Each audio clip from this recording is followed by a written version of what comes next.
Respected elders and beloved members of the Hwanghae Province Association, it is a great honor for me to stand before you today. But this is not just an occasion for a simple inauguration. This moment marks a new beginning, a turning point for the future of the Hwanghae Province Association. As I take on the role of the 26th president, I want to share with you the vision and commitment I have for the path ahead. First, we must talk about Hwanghae Province itself. It is not merely a geographical location. Hwanghae Province is our historical asset and our roots. Many of us, including myself, may not have experienced this land firsthand.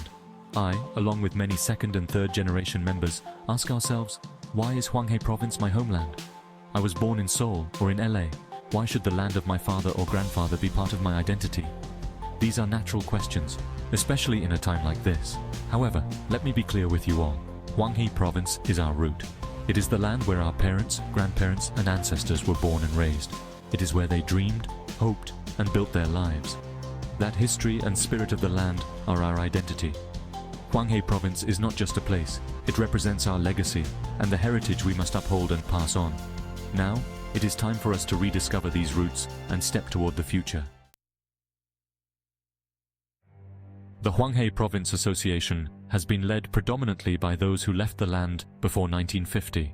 Their struggles and sacrifices are the foundation upon which we stand, and for that, I offer my deepest respect.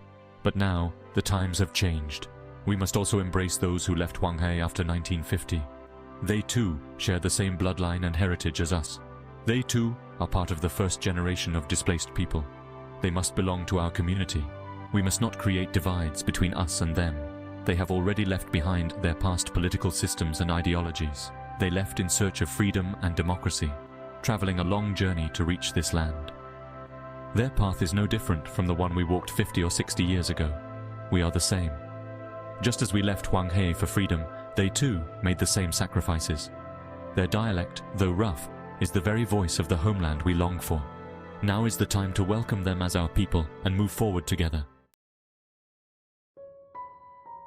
However, the reality is that we do not have much to offer them immediately. Our funds are limited and scholarships are not yet fully in place. But the most important gift we can give them is the recognition that they, too, are innate members of the Hwanghae Province Association with full rights as fellow countrymen. This recognition is the greatest strength we can offer, and with them, we can prepare for the next leap forward for our association. That said, I am aware that some of you have concerns about me personally. Michael Choi only talks but doesn't act, I've heard. I fully understand those concerns.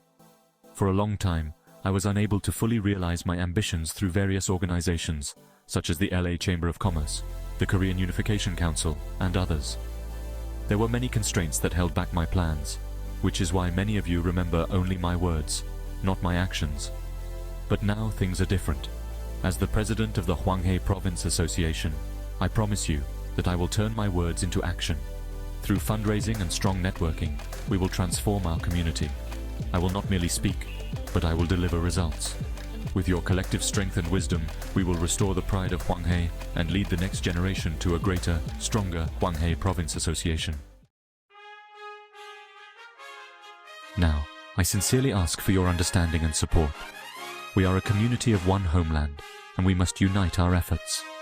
I firmly promise that together we will write a new chapter in the history of the Hwanghae Province Association, and we will succeed in building a brighter future. I ask you to stand with me until the very end, and together we will achieve greatness. Thank you.